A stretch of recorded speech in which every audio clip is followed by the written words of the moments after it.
Good morning, how are we doing? Happy Friday. Hope you're looking forward to the weekend. So listen, we are going to be talking about vulnerability in our lives and accepting it and using it in the correct way. All right, so I hope you get a lot of benefit out of this. So let's get into it. Welcome to the Rise to Thrive show. I am your host, James Boardman. And if you are coming through, please do let me know. And you can do that in a couple of ways. And it's just good for me to see who's listening. So if you could take the effort, it'd be mega. So if you could hit the love heart button, that allows me to let me know that you've been through. And in the comments, I want everybody to get involved, be involved, okay? Air some vulnerability. I want you to tell me if you feel vulnerable enough in your life, so you allow vulnerability into your life. I think maybe after today's show, you might understand it a little bit more. So let's get into it. So I'm doing quite a lot of work on myself at the minute, in terms of two aspects, two areas that I'm working on. Number one is understanding my insecurity, why I become insecure, the triggers for insecurity. And the other is understanding vulnerability. So the way that I look at this is that there is this battle that goes on in our head right here, right? And there's two different armies. There's one army, let's name it the ego, and underneath that ego comes stubbornness and pride, okay? And we'll come back to it. The other army is vulnerability, okay? It's the feeling, is allowing ourselves to drop our guard, accept where we are, look in the mirror and the reflection in the mirror, and accept that we're not where we want to be. Now that is turbo difficult for a lot of guys. Why? Because the battle going on in their head, the other army, the ego, looks at vulnerability as a weakness. If you present yourself as a vulnerable character or a vulnerable man, or you go through vulnerable emotions, in your mind here, not in reality, but in your mind, the other army, the ego, is saying that's weakness. That's not how a man should be. That's not what you were brought up to be. Don't show that emotion. Keep wearing the mask. So then we have this conflict where we want to change and we want to be proud of our bodies. We want to thrive in our careers. We want to be loving and giving in our relationships with our wife and our children and our friends and our family. We want all of those things, but we're probably not quite achieving them.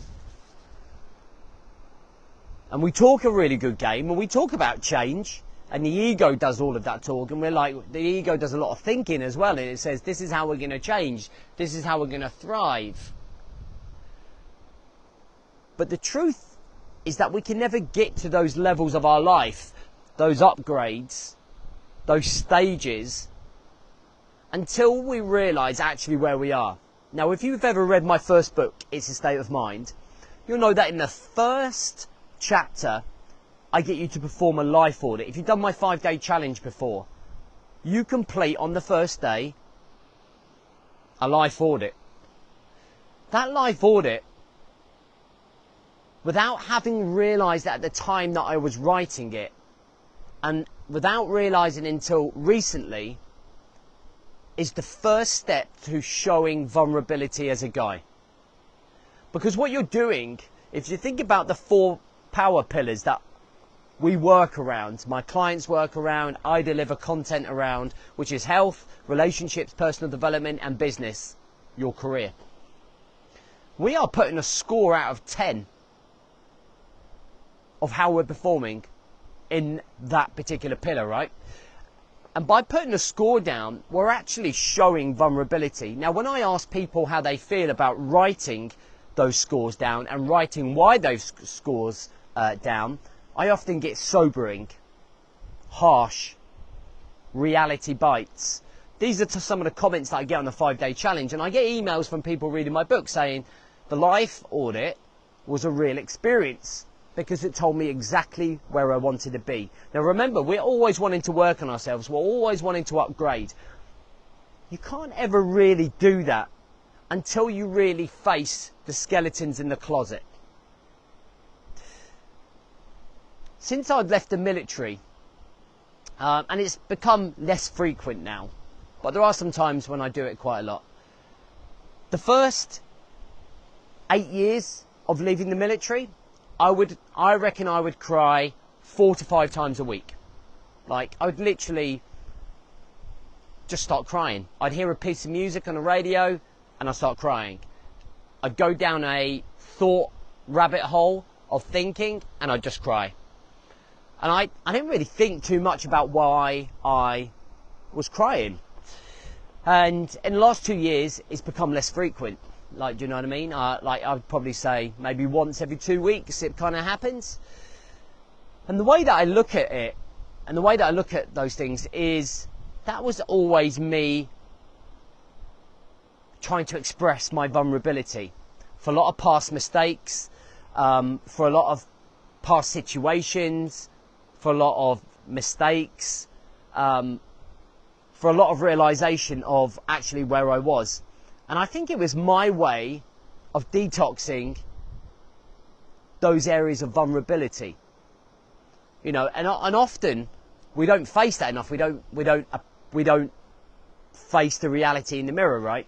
So I guess where I was burying my head and wearing my masks, it built up so much that actually when a piece of music triggered my emotions, or a thought process triggered my emotions, it was just overwhelm and overspill. So I ended up started crying and detoxing myself. And actually I realized that it actually was a real strength for me, because it allowed me to drop my guard, it allowed me to overcome my ego, and it allowed me to touch base with the areas that I needed to touch base with to move me forwards. We can't ever really truly move forwards within our lives unless we are facing some of the areas that we need to be vulnerable. Now, vulnerability is nowhere near a weakness, but it is a mega power. It is a truly mega power of strength. Because what vulnerability brings is an emotional connection. And I'm going to bring it all the way back round now to how you show up tomorrow. Because when it comes to you getting up at 5 o'clock in the morning to go to the gym, when it comes to you putting your trainers on to go for your run, when it comes to you losing all the weight so that you can be proud of your body and you can set the standard for the kids and you can be that role model, when it comes to you being a husband, a father and a friend, when it comes to you thriving in your business or your career, you now have vulnerability when you accept it into your life as an emotional connection to showing up. So whenever you struggle and go, I don't have the motivation to get up, like a whining cockerel in the morning that nobody wants to listen to, or when you're complaining and moaning about your job, or when you're wondering why your relationships are not working, when you open up your vulnerabilities, you'll see the exact reason you're in that miserable state or in that sad state of mind. But you will also have the power to change it because you'll really connect with it on another level. It will be your emotional connection to getting up in the morning.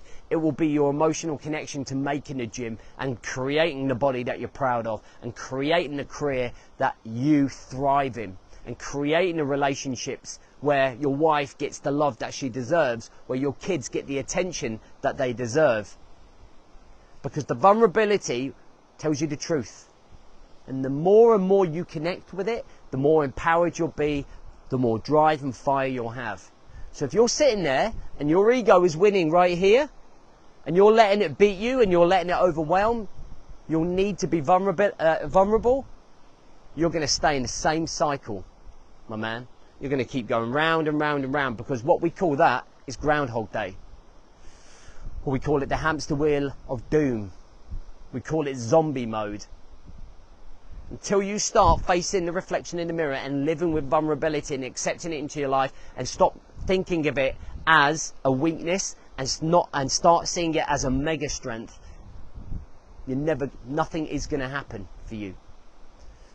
And you can agree or disagree with that.